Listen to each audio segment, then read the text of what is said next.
Olá pessoal, sejam bem-vindos ao nosso segundo bloco. Vamos dar continuidade ao estudo dos crimes omissivos. Bom, no último bloco eu fechei indicando que nós começaríamos a analisar a estrutura típica da omissão própria e da omissão imprópria. Então vamos lá. Nos crimes de ação própria, vou usar essa estrutura como base e depois a gente vai tratar na omissão imprópria aquilo que é diferente. O primeiro elemento é a situação de perigo para o bem jurídico, de risco para o bem jurídico, o que vai discernir o crime de omissão própria para uma mera desobediência civil. Não obedecer uma lei nem sempre vai constituir um crime omissivo. Só vai constituir um crime omissivo quando há esse perigo para o bem jurídico. O segundo elemento é o poder concreto de agir. O poder concreto de agir exprime a capacidade de realizar a ação mandada, definida pela natureza da ação e condições pessoais do autor. É utilizada aqui a expressão em latim, o brocardo latino, ultra posse nemo obligator. Não se pode exigir a alguém uma prestação impossível, não se pode exigir prestações impossíveis. Não posso exigir daquele que se omite que tivesse praticado uma ação que era impossível praticar. Agora, essa avaliação, vou até voltar a câmera aqui para você focar no que eu estou falando. Essa avaliação, ela é uma valoração. O aplicador do direito vai olhar e dizer se era possível ou não realizar a ação. Qual é o critério que é utilizado? Cuidado!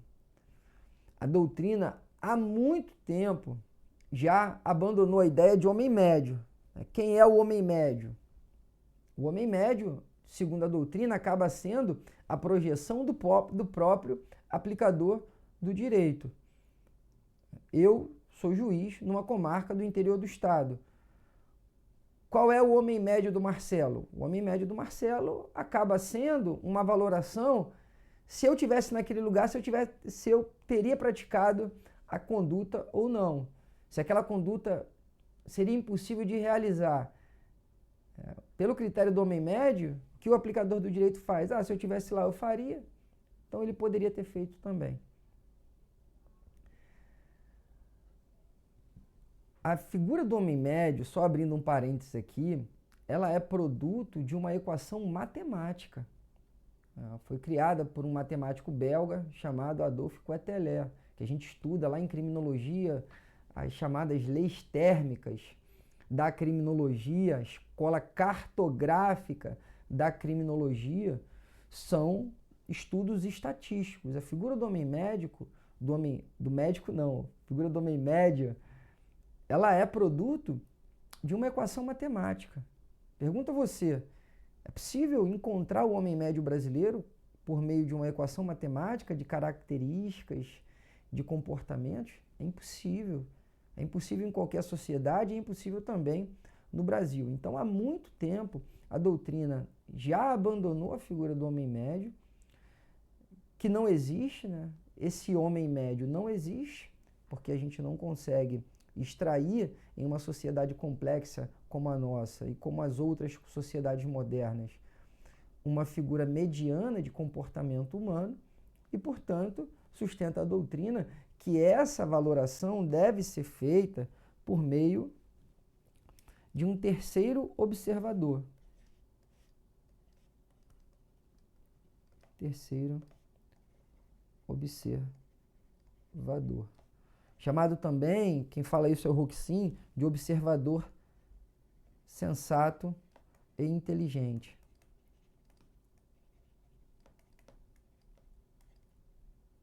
Colocado ex ante, ou seja, é uma valoração hipotética, é uma prognose, né? É uma valoração hipotética de alguém que não estava no local, que não realizou a ação, que não optou pela omissão, mas que hipoteticamente vai ser colocado um terceiro observador naquela posição Observador esse sensato e inteligente antes do fato para avaliar se era possível ou não. Agora, a grande diferença do terceiro observador para o homem médio é que o terceiro observador ele leva em consideração os conhecimentos especiais do autor.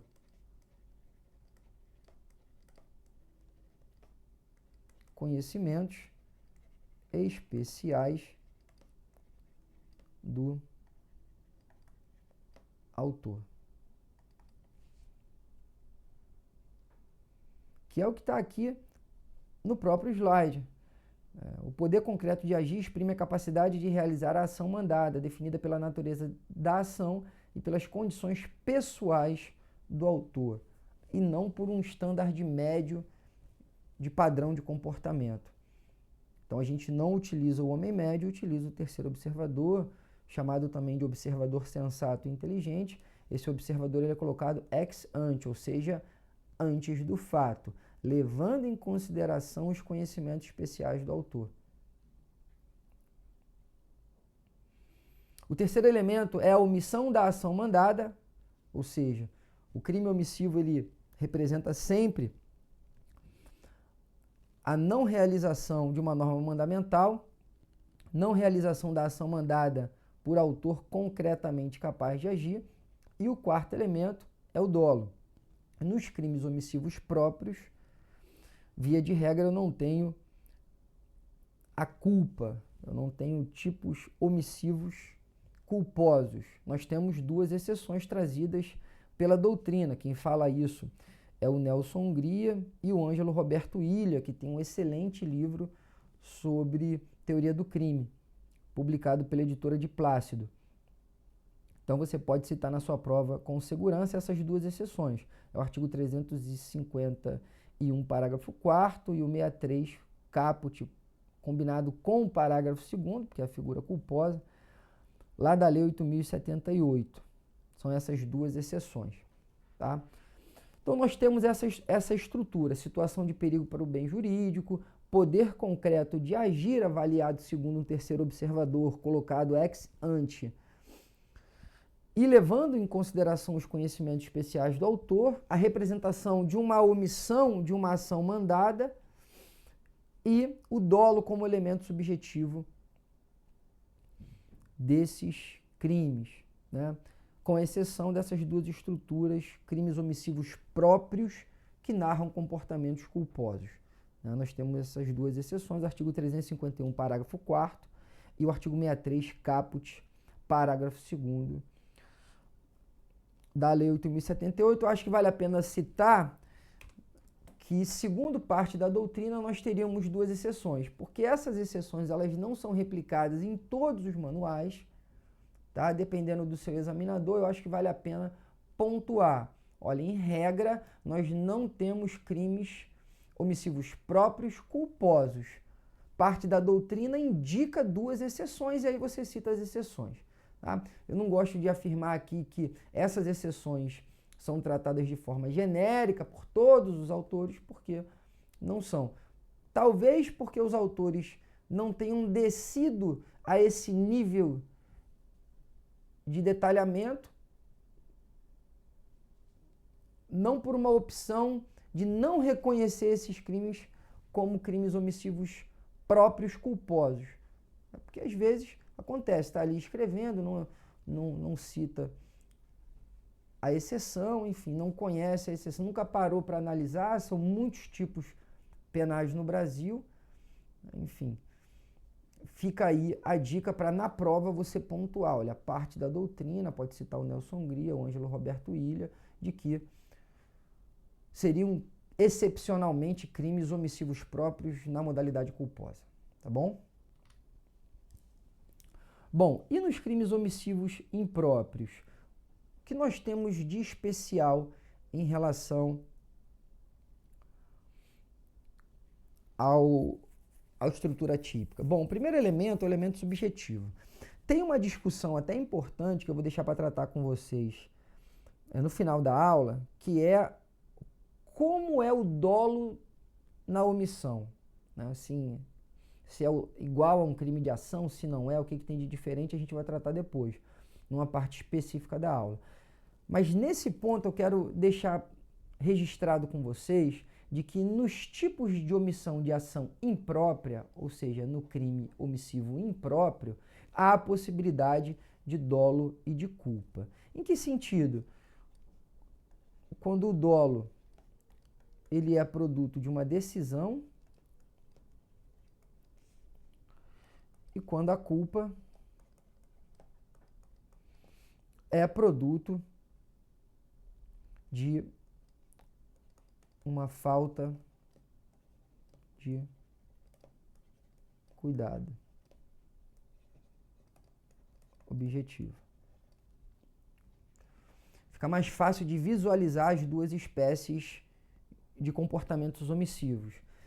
Na omissão imprópria, ele reconhece que é garantidor, ele percebe a situação fática, percebe a lesão ou o perigo de lesão ao bem jurídico e decide não agir. Então ele vai responder pela omissão imprópria na forma dolosa. A mãe percebe que a criança está morrendo por inação e, mesmo assim, decide não alimentá-la. Ela vai responder na forma dolosa. Agora, pode acontecer do pai ou da mãe deixar a criança se afogar na praia não por uma decisão, mas pela falta de um dever objetivo de cuidado. Por exemplo, fica no celular o tempo inteiro, que é o grande mal da humanidade hoje, o telefone celular, né? É aquilo que impede você de ser aprovado mais rápido, né? A distração do celular. A pessoa fica ali no celular, a criança está na praia, morre afogada. Aí o pai até levantar a cabeça para ver, isso em segundos a criança vai embora. Então, nessas hipóteses em que há uma falta de cuidado, ele vai responder na forma culposa. A outra peculiaridade é que, ao contrário da omissão própria, na omissão imprópria, eu tenho delitos de resultado.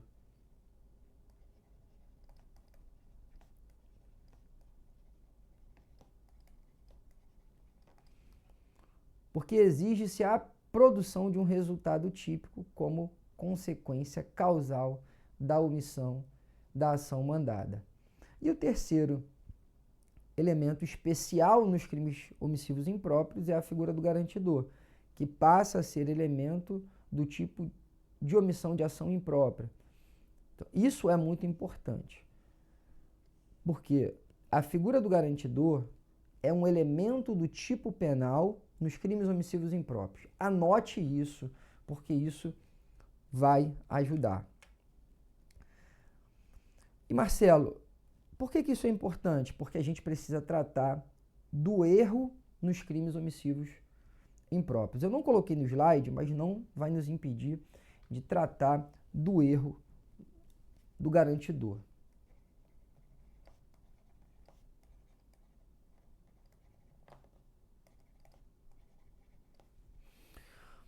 Presta atenção, nós não vamos aplicar a teoria limitada da culpabilidade aqui. A doutrina faz um raciocínio, ou seja, se utiliza da mesma racionalidade lá do erro que incide sobre as causas de justificação. Vai dizer, olha, se o erro do garantidor for sobre as circunstâncias fáticas, ou seja, ele erra sobre a circunstância fática e, portanto, sobre a sua posição de garantidor, eu tenho um erro de tipo. Por quê? Porque a figura do garantidor é elemento do tipo penal de omissão de ação imprópria. Agora, se o erro for sobre o dever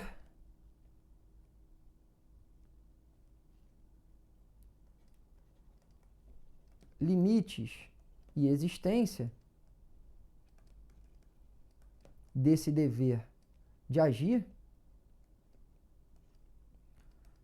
eu tenho um erro de proibição. proibição. Erro em relação às circunstâncias fáticas que caracterizam o omitente como garantidor, erro de tipo. Erro em relação ao dever,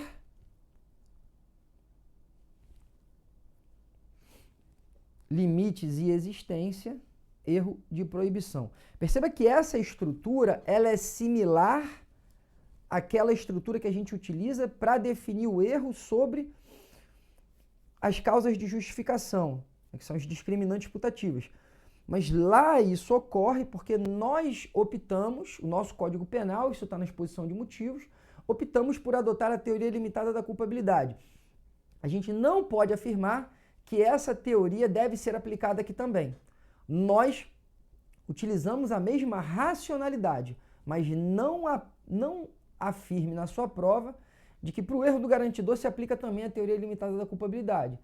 Está errado. A teoria limitada da culpabilidade, que é uma derivação da teoria normativo pura da culpabilidade, ela tem uma função: definir o tratamento do erro que incide sobre as causas de justificação. E o Código Penal fez, na exposição de motivos, essa opção. Então a gente pega a racionalidade, pega o raciocínio e aplica aqui. E não a teoria. Ok?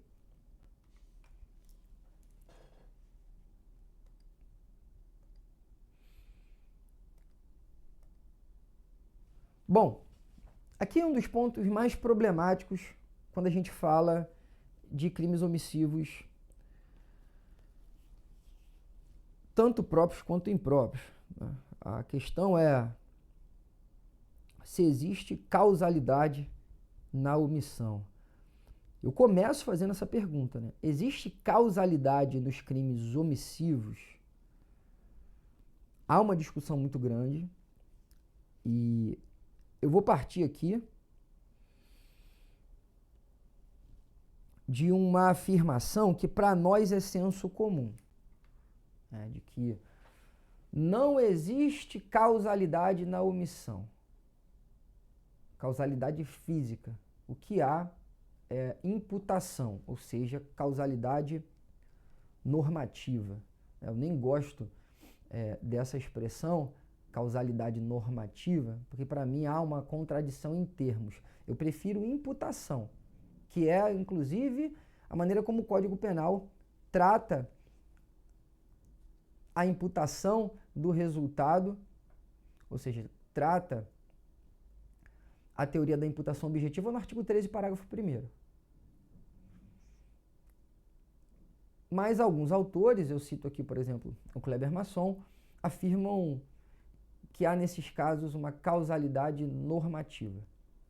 Não vamos problematizar isso, é só uma opção terminológica minha, não está errado falar de forma diferente. Eu, Marcelo, prefiro que vocês tratem apenas como imputação. Pois bem, a gente aprende, né, muitas vezes nem sabemos de onde, de que nos crimes omissivos não há causalidade, e sim imputação. Não há uma causalidade física, não há nexo de causalidade, mas sim um critério jurídico, um critério normativo de atribuição de uma incriminação, não pela produção do resultado em si. Aquele que se omite na omissão de socorro não causou o acidente, aquele que se omite em deixar o filho se afogar não afoga a criança. Então não há uma imputação pelo resultado, apesar do resultado ser exigido nos crimes omissivos impróprios. Há uma imputação pela violação de uma expectativa que é normativa. A lei espera que o omitente pratique a ação mandada.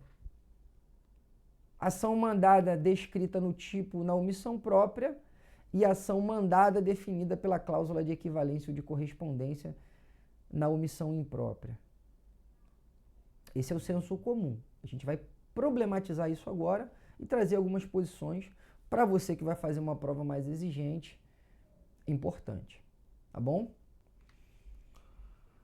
A existência de causalidade nos crimes omissivos, ainda mais nos crimes omissivos impróprios, é um dos pontos nodais das controvérsias dogmáticas incidentes sobre a omissão penalmente relevante. Isso porque, partindo-se de uma análise exclusivamente material, argumenta-se que a ação, não a omissão, que ocasiona o resultado. Significa dizer que, do ponto de vista causal, o óbito do bebê é fruto da desnutrição, não da inação da genitora. Do mesmo sentido, o afogamento é fruto da asfixia ocasionada pelo ingresso de água nos pulmões, não da inação do salva-vidas. Nelson Hungria sempre foi um defensor da existência de causalidade. O problema só admite solução quando considera que causa não é apenas um conceito naturalístico, senão um conceito lógico. Do ponto de vista lógico, é uma condição de um resultado a não interferência de forças que podem impedir o seu advento. Quem deixa de impedir um evento, podendo fazê-lo, é condição dele, tanto quanto as condições colaterais que tendiam para a sua produção.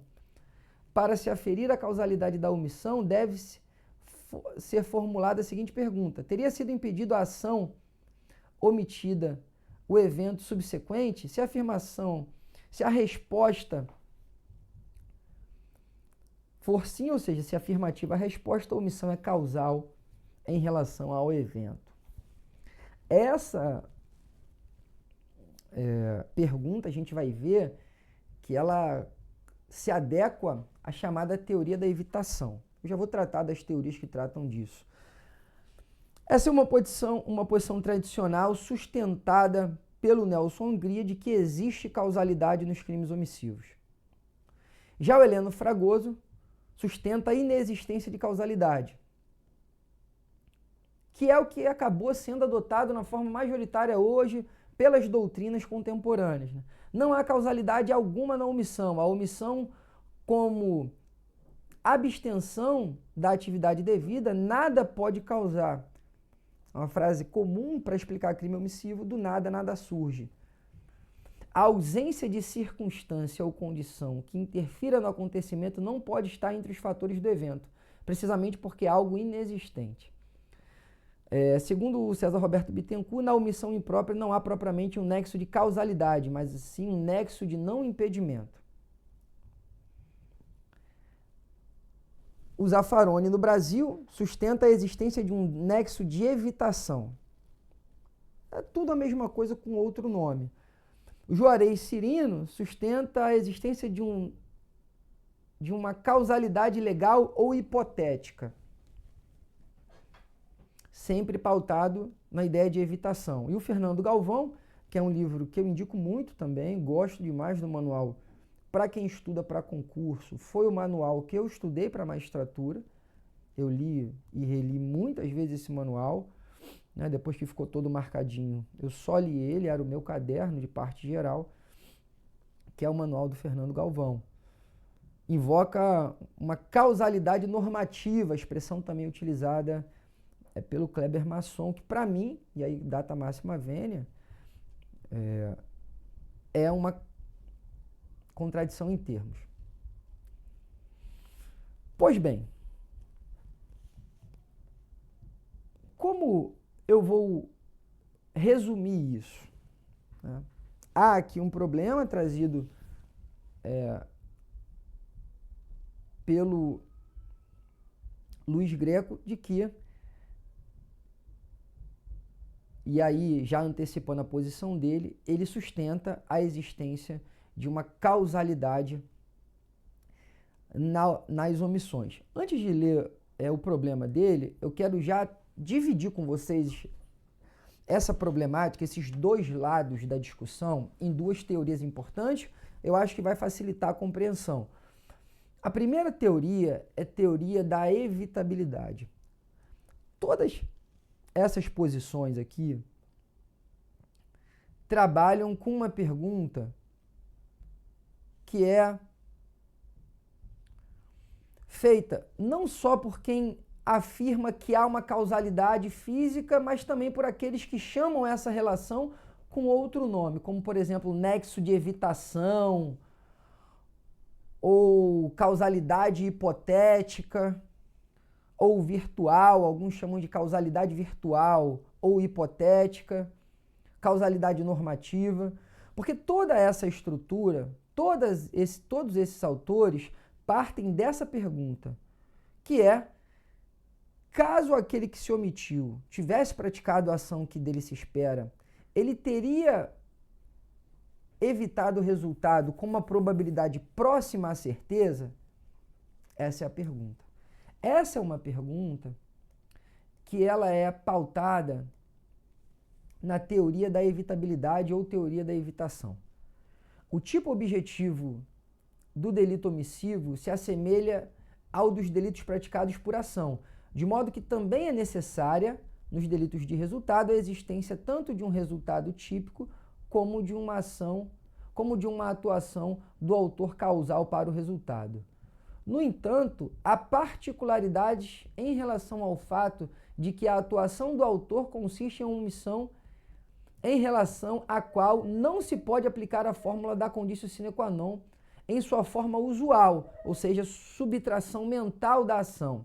Em vez disso, deve-se verificar se a performance da ação de salvamento, juridicamente imperativa e fisicamente possível ao autor, teria evitado o resultado, chamada de causalidade hipotética ou causalidade virtual ou quase causalidade. Guarde isso para a prova objetiva.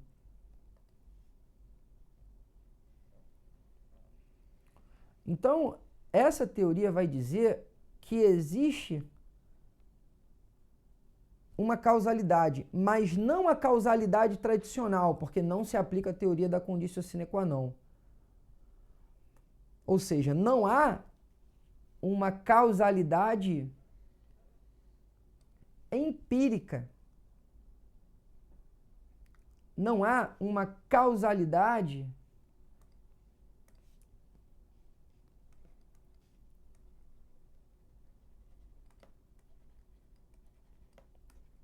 física.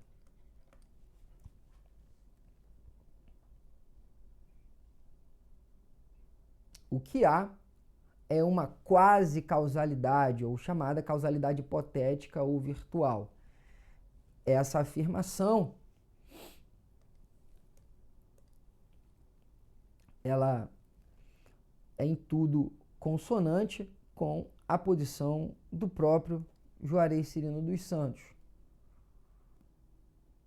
Nexo de não impedimento, nexo de evitação, causalidade normativa, tudo isso diz a mesma coisa.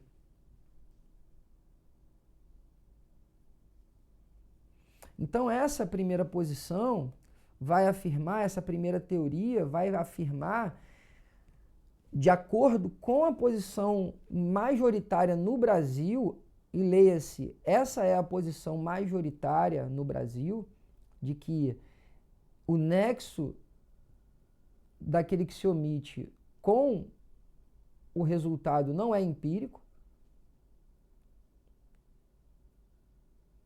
e parte de uma ideia de evitabilidade do resultado. Ou seja, há uma causalidade não física, não empírica, e, portanto, não é possível utilizar a teoria da conditio sine qua non. Há uma adaptação. A gente não utiliza o processo de eliminação mental daquele comportamento para verificar se o resultado permaneceria hipoteticamente ou não. A gente vai perguntar outra coisa. É se o comportamento dele teria evitado o resultado caso ele tivesse praticado esse comportamento, com uma probabilidade próxima à certeza.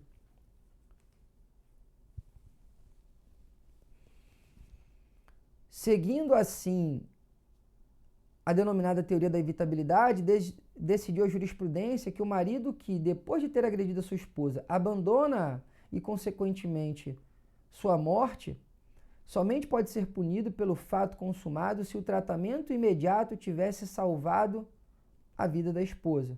Isso porque não adiantaria afirmar que se ele tivesse socorrido a esposa, esse socorro evitaria o resultado.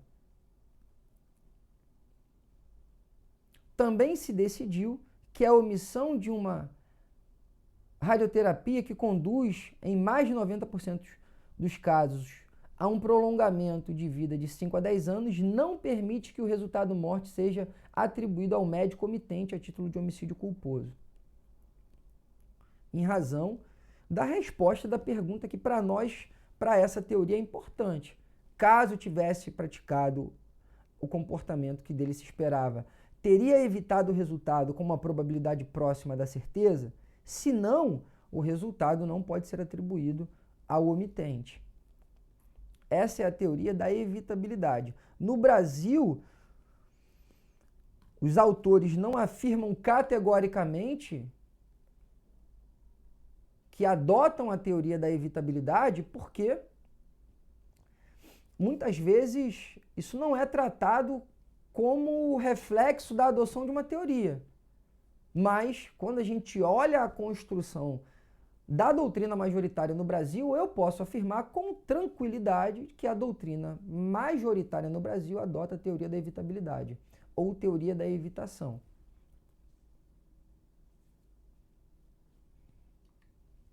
Isso você tira da própria construção, eu coloquei bem resumido aqui dos autores que a gente citou. O César Roberto Bittencourt, o Zaffaroni, o Juarez Cirino, Fernando Galvão. Todos partem dessa ideia. Qual é a segunda posição? Que é a posição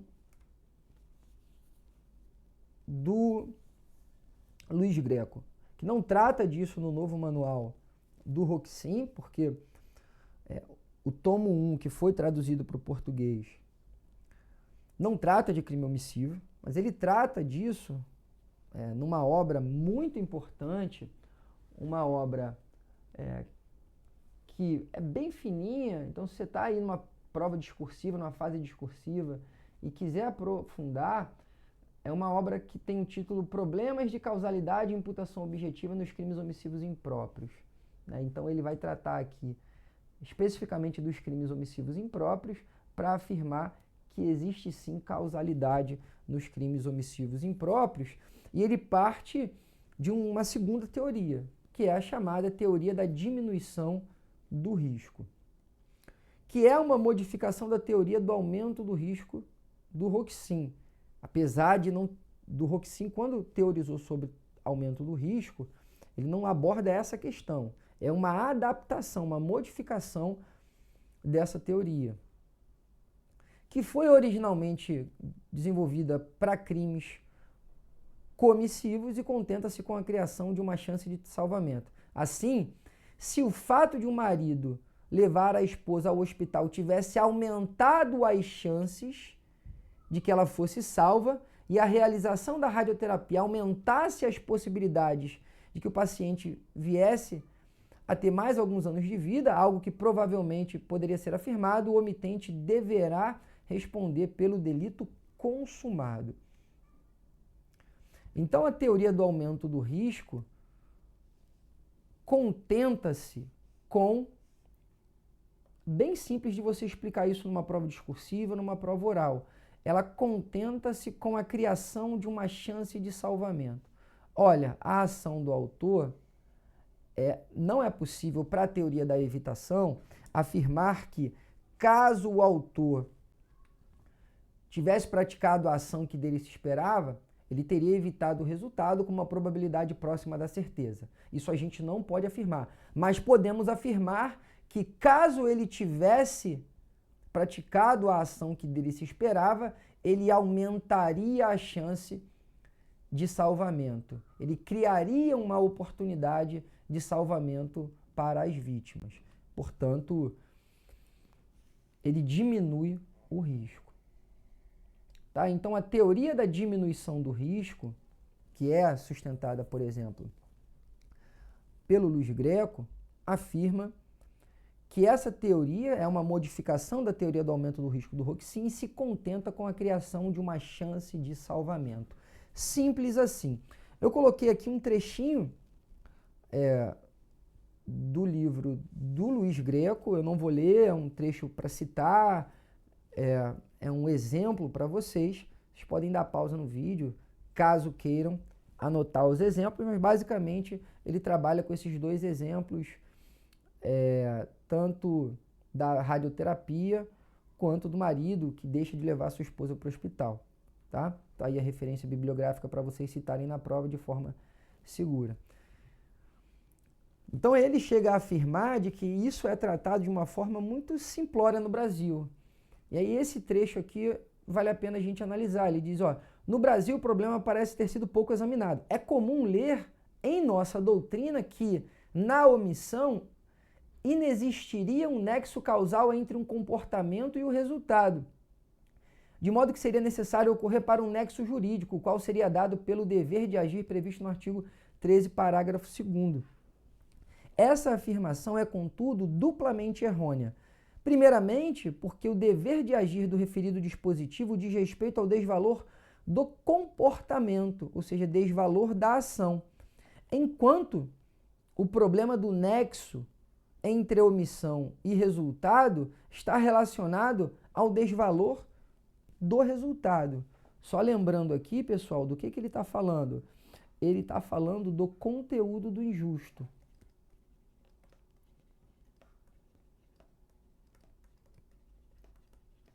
Que é formado pelo desvalor da ação e o desvalor do resultado. Nos delitos de resultado, por exemplo, nos crimes tentados, eu tenho desvalor da ação, mas não tenho desvalor do resultado, porque todo crime tentado é um crime incompleto.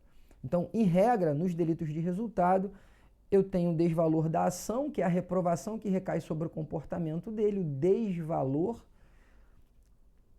a reprovação em razão daquilo que ele faz, e o desvalor do resultado pelo aquilo que ele causa, pelo que acontece efetivamente em razão desse comportamento desvalorado. Então, o Luiz Greco afirma que o dever de agir do garantidor é um problema relacionado ao artigo 13, parágrafo 2º do Código Penal, enquanto que o nexo causal está relacionado ao desvalor do resultado e não ao desvalor da ação. Em segundo lugar, os casos que agora vamos tratar se caracterizam precisamente pela presença do dever de agir. Entretanto, questiona-se o cumprimento desse dever teria salvo ou não o bem jurídico protegido. Luiz Greco, problemas de causalidade e imputação dos delitos omissivos impróprios. Então Luiz Greco, afirma que existe sim causalidade nos crimes omissivos impróprios. E essa causalidade, ela não parte daquela pergunta da evitação do resultado. Ele propõe outra pergunta.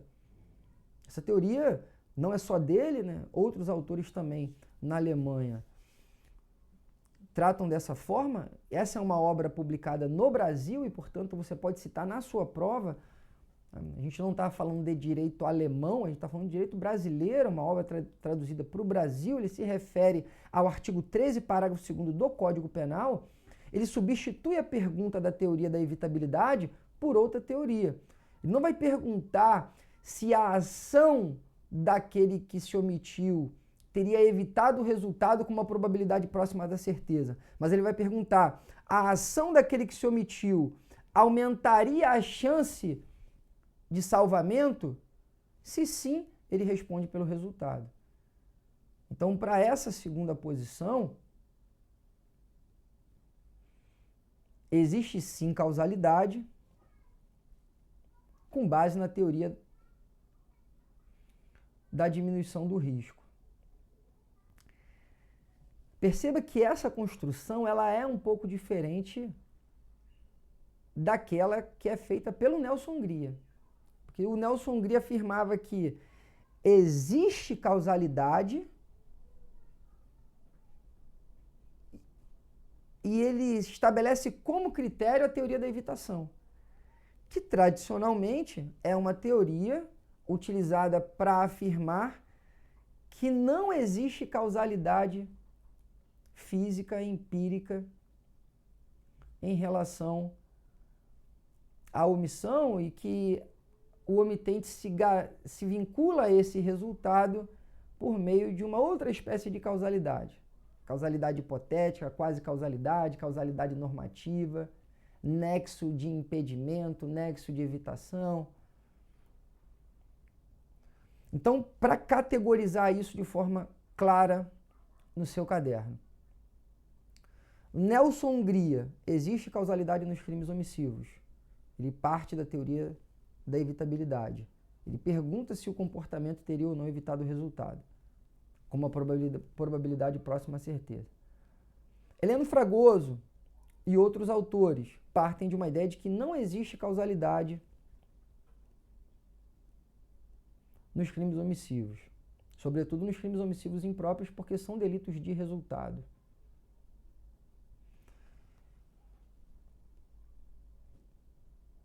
Terceira posição. Vamos colocar aqui terceira posição, né? Não é uma terceira posição, mas uma evolução da doutrina. Existe uma causalidade, mas não é aquela causalidade física da teoria da conditio sine qua non. É um outro tipo de causalidade, uma causalidade hipotética, uma causalidade normativa, uma quase causalidade. Essa construção parte da teoria da evitabilidade do resultado. E a última posição, que é a posição do professor Luiz Greco, parte de uma ideia não de evitabilidade do resultado, ou seja, a pergunta não é se o comportamento teria evitado o resultado ou não, mas se ele teria diminuído o risco para o bem jurídico. A pergunta é, caso o agente tivesse praticado a ação, ele teria aumentado a chance de salvamento? Se sim, ele responde pelo resultado. Então ele, Luiz Greco, afirma categoricamente que existe nexo de causalidade na omissão imprópria.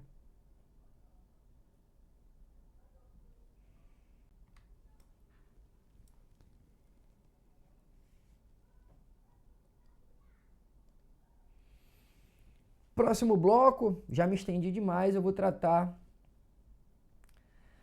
do critério para definir garantidor e as últimas considerações da nossa aula. Não saia daí, volto já.